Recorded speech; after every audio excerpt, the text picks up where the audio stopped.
Yeah, folks, we have some pretty crazy new Marvel Snap cards to talk about, as you can see behind me here with a new Celestial. Will this one be as impactful as Arishem? Maybe. Looking at this, we got a lot to talk about with Eson here. But before we do, I just want to remind you that all the cards you're going to see in this video are data mined cards. That means they are not necessarily final. And in fact, we're going to see two examples of that in this video. Some cards that have big changes from the last time we looked at them. Not even just stat changes, but full effect reworks. So although these are good previews, and sometimes these cards do go through completely unscathed, and you'll sometimes see exactly these cards released into the game, not necessarily, right? So don't get too mad if something looks too crazy. It might just end up different. So that said, we've got 3 new cards to talk about in this video and a couple changed cards. There were also a few other cards without text added in, stuff like Agamotto. If you're Marvel people, you'll know these names and care about them. And Khonshu, and some kind of Ghost the First Rider, which is like a Ghost Rider on a mammoth. I don't know, looks pretty crazy. So some stuff we won't see in this video because it doesn't have text just yet. But still, some crazy new cards like this guy, Eson. This is a 6/13 big old Celestial. It says Legendary, which we don't know what that means just yet, but I have an idea. I'm going to tell you what my guess is.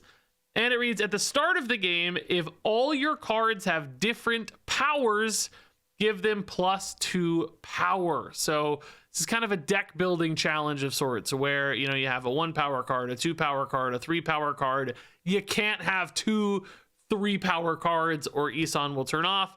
But if all of your cards have unique values, then you get a nice +2 power boost on everything, which actually sounds like an insane power boost. It's just like, how hard is it to build a compelling deck that has all these different values? My argument is not that hard. I don't actually think it's going to be that tough. I think you can just put together a big pile of good cards and make it work. And even if they're not great cards, once they get a +2 power buff, they're going to be insane cards. You know, like Spider-Ham. Maybe you're not that excited about Spider-Ham. A 1/3 Spider-Ham. Paying attention. Spider-Ham's not a bad card. There's your 1/1 right there, right? But anyway, let's talk about what legendary means, because what is that? It's just a random word tossed in there that we don't quite understand. I thought about this for a few minutes. I think I have a really good answer. I think this is as good of a guess as you're going to get, although I certainly want to hear your guesses in the comments below. I think what we're going to see is a series of cards that are all this legendary status, which means you can only run one of them in a deck. So, you know, if like Arishem is legendary and Eson is legendary and Galactus is legendary, which I don't know if they do this retroactively or not, right? But maybe just new cards get this status. That means you can't run a Galactus in your Eson deck because they're each legendary cards. You have to pick just one legendary overall for your deck. That's my theory. That's my guess here, because basically something like this seemed a little too dangerous if you could put other awesome deck warping kind of effects into your deck, right? Like maybe they don't want Arishem and Eson together because suddenly like Arishem fixes a lot of problems with the curve stuff, you know, or the, like, you know, the deck building challenges kind of aren't as hard if like Thanos or Arishem in the mix. So I wonder if we'll see a pass on other cards, old cards like Arishem that get a legendary tag so that you can't run 2 of those in a deck, or if it'll just be, you know, new cards moving forward, or if it could be something else entirely. I certainly don't know. This is absolutely just a guess, but I think it's a pretty good guess. I actually think that's what it's going to be, but we'll see. We'll see how my predictive skills shake out here before too long when this hits. I guess these are probably coming in March, if that's the right timeline. So, you know, like I said, I think this card has a ton of potential. +2 power is just such a significant buff that, you know, making a tough choice in the deck building stage where it's like, oh, okay, I got to run like a 3/2, you know, or well, I guess probably not a 3/2, but I got to run a 3/4, which I wouldn't normally want to run a 3/4, and there aren't that many good 3/4s. Well, now it's a 3/6, and it's like, okay, now I need to run a 4/8, and I'm not really all that excited about the 4/8s, but now it's a 4/10, and it's like, man, all of these cards that are like slightly suboptimal for your list or your synergy or whatever just become nuts because they have that +2 power base. So I don't know, dude. I think this card actually looks completely bonkers and crazy strong, and +2 power seems like such a significant buff that I don't know, that feels dangerous to me. I'm kind of curious if you guys could build some deck lists in the comments below. I haven't had time to do that yet, because I hopped right into recording, but I bet you could already build a pretty compelling deck list that's like, yeah, this actually looks pretty good when everything has +2. I bet it's not as tough as we think, and that +2 buff is just a monster change. All right, so moving on to our next card here. This is Starbrand. I love this dude, you guys. You guys know I love the big muscly boys. I love just like big strong characters for whatever reason. This guy looks awesome, like a Hulk that's got some cool lightning energy. And by the way, I guess we're gonna have a bit of a theme here. This looks like a caveman type theme. I mentioned that that Ghost, the First Rider Mammoth guy, seems like a caveman sort of thing. Maybe Eson has some kind of connection there too, but pretty cool little theme, because we're gonna see Firehair, which you got a free preview here. But for now, Starbrand is a 6/8 that reads, at the start of the game, +2 power for each card in your deck with 10 or more power, and that is going to be +2 to him, not the other cards in your deck. So basically, this is a way to scale this guy up. Something like a Surtur deck has obviously been the classic example for this.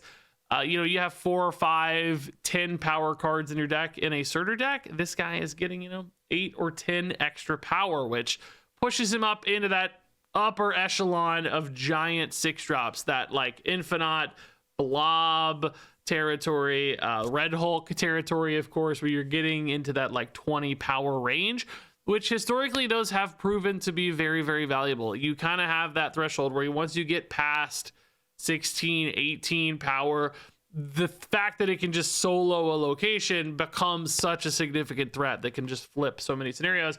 And, mixed in with a deck that's running a bunch of other like big 10 power stuff, you could just see, critical mass of just power output. Now, Surtur decks have not been particularly powerful lately. Certainly when they came out, were completely busted and nuts. But since that round of nerfs, we have seen those kind of go away. But we've also seen a couple recent cards in datamined that seem to support this archetype a little more. So I wonder if this is something they're, trying to kind of push back in to fashion this sort of 10 power deck. And I think Starbrand feels like he'll be the reliable, consistent big payoff for those decks. Something like, Red Hulk might have been in there in the past as the big guy. Well, now Starbrand will be as well. We've also got things like Ares coming right now this month. That Ares is another teaser for a Starbrand possibility. So I'm a little biased because I do just like these big dumb idiot decks where you're just slamming a bunch of big numbers and hoping for the best. But I do feel like this is a really nice, consistent big threat that gives you that kind of linchpin turn 6 option. And if you get enough of this stuff going, it's like, man, that looks like a cool deck again. We had Ares, we also had Thaddeus, Thunderbolt, Ross, which helps you draw all these big cards seen in the last leaked video. So this is coming together, and this might be the final piece of that puzzle that makes that deck good once again. So moving on to that Firehair we saw. At first I thought this said Firehawk, because that sounds like a really cool name. But then I saw that it's called Firehair, which is not such a cool name. But I almost find it charming because it's kind of silly, and it does, sound like something a caveman might call somebody. So anyway, Firehair is a 2/2 that reads, you can move this once. When this moves, revive one of your destroyed cards here. So interesting little fusion here of like destroy and move. So you just talking about the move aspect, we like cards that can move. That's nice to have stats that can, get to inaccessible locations, stats that can kind of shift up a little bit and surprise your opponent. 2/2 is not the most efficient way to do that. Obviously, we have like Nightcrawler is a 1/2 that does the same sort of thing. So, the move's a nice bonus, but not the most relevant thing. It is perhaps more relevant when you get to kind of choose where that card is revived, because it says when this moves, revive one of your destroyed cards here. It's not where the card was initially destroyed, but where you're moving the Firehair. So suddenly the targeting aspect of it becomes a lot more relevant, because if your opponent, Shang-Chi's something, you have this Firehair loaded up, you can definitely deposit a lot of power and surprise the opponent. Now, you know, Shang-Chi is probably not the best example because you wouldn't likely run a card like this just to kind of counter your opponent's counters, right? It would be a big commitment to put this in a deck and like hope that your opponent destroys something for you. So really, I guess that means, you know, you're going to have to run your own like destroy cards probably to give this some consistency, build your deck towards this a little bit, where you're just, you know, using this as a way to revive some awesome high value target that you destroyed. I'm having trouble coming up with like great examples of stuff that seems to fit a clean curve and seems to give me the payoff that I'm looking for. I mean, on reveal cards come to mind first, because of course you revive an on reveal card, it gets a nice on reveal activation once again. So I'm sure there are probably some okay examples of that, but stuff that goes like in with cards that destroy, and it's like, what's the combo here, right? And like destroy decks destroy a lot of stuff, so you're not getting like isolated targets, unlike say, you know, a Phoenix Force deck where you're isolating that one awesome target. Phoenix Force gets to move multiple times, proc all those move bonuses over and over again. Like that's a game plan that gives you a really nice reliable output. I don't quite see that with Firehair, so I wonder if there's some way to really build towards this specifically that I'm just not thinking of. I'm curious if you guys have some cool ideas in the comments down there with a little bit more time to think about these. Alternatively, is this just kind of like a general upside card if you have some destroy stuff in your deck, or, you know, if you're just trying to hedge against your opponent's Shang-Chi's or whatever, this one feels kind of free to run. Maybe even, you know, like, okay, I got Nimrods, you know, we're going to destroy some Nimrods, and then, you know, Firehair is going to give me an extra Nimrod or two or whatever, and create some chains like that. Like, those possibilities exist. I just don't think it's a huge upside. I would have a hard time imagining this making the cut in some of those kinds of decks. So maybe there's some specific game plan, or maybe this is just general use, but it doesn't feel that exciting to me. It feels a little bit unreliable, or alternatively kind of hard to pay off. Now moving on to these next two cards. These are cards that have been changed since we looked at them last month, and some really big changes actually. This is the new Redwing. It's now a 3/3, and it reads, the first time this moves, add a card from your hand to the old location. Now remember previously this was Redwing. This looked busted to me. This was a 1/2 on reveal. Return one of your other 1-cost cards here to your hand to give it +2 power. This just seemed completely insane in a bounce deck, creating like chains of bounces. So I'm not all that surprised really this got changed, because it just looked crazy. So now instead, Redwing is going to have some move synergies, where if you do move this, you get to get a free card added to board from hand. So, you know, I will say like that could theoretically be a really big payoff for a movement deck. You know, you have an awesome giant 6-drop in hand. You move your Redwing, you add the 6-drop to that location. That could be a lot of power. You know, Vulture might only be adding 6 power, but if you get a Red Hulk, you might be getting, you know, 13 power for free or whatever. I don't even know what increments Red Hulk's on anymore. 13, 16, etc., whatever, you know, some giant guy. But that's inconsistent, because of course it's just a card from your hand. That could be any card. It could be a small card, it could be a big card. So what is the deck building challenge there, right? Like, you got to have enough move stuff, and then you got to have some like payoffs in hand to make it worth it to add that card there. Because if you just get like a random 1-drop or 2-drop, or, you know, if you get an on reveal that you don't want to go off right now, things that need to be situationally timed, there's some real actual risk and downside kind of baked into this effect. So do you want to use this over something like Vulture? Would you rather just have a reliable game plan that's not doing something unpredictable, inconsistent, or potentially weak, as opposed to something you just know is working for a 3-drop that demands some movement? So this does feel a bit awkward to me in that scenario. Again, I'm having trouble thinking of a great deck fit that wants to do all this, that wants to spend something to move this card for that payoff. Maybe there's just like, you know, these cards together, even like Firehair and Redwing, and you just like, okay, I'm just gonna Heimdall on turn 6 and just like toss it up to fate and see what happens, right? And it's like, maybe I don't need all these little move machinations in the middle of the game. I'm just going to go all at once and going to revive something. I'm going to summon something from hand, and we just hope the stats work out. I don't think that kind of blind faith is going to work especially well, but I guess that's my current most obvious path forward for these cards, because I think they seem a little bit hard to work with. So then finally, we got another big change here. This is the new version of Cobra. This one looked really bad last time. If you remember, it was a 3/6. We said you can only play this at a location where your opponent has exactly one card. That just seemed like a tough restriction for very little stat upside. 3/6 just doesn't feel that big. And, you know, sometimes you get locked out. So now Cobra's totally different. He's a 2/3 with activate. Switch an enemy card here that didn't start in your opponent's deck to your side. So this is a way to straight up yoink a card of your opponent's if it's something that wasn't originally from their deck. So all that card generation stuff right now, like Iron Patriot, of course, Arishem as the classic example, any of the shield stuff, Loki, whatever it is, right?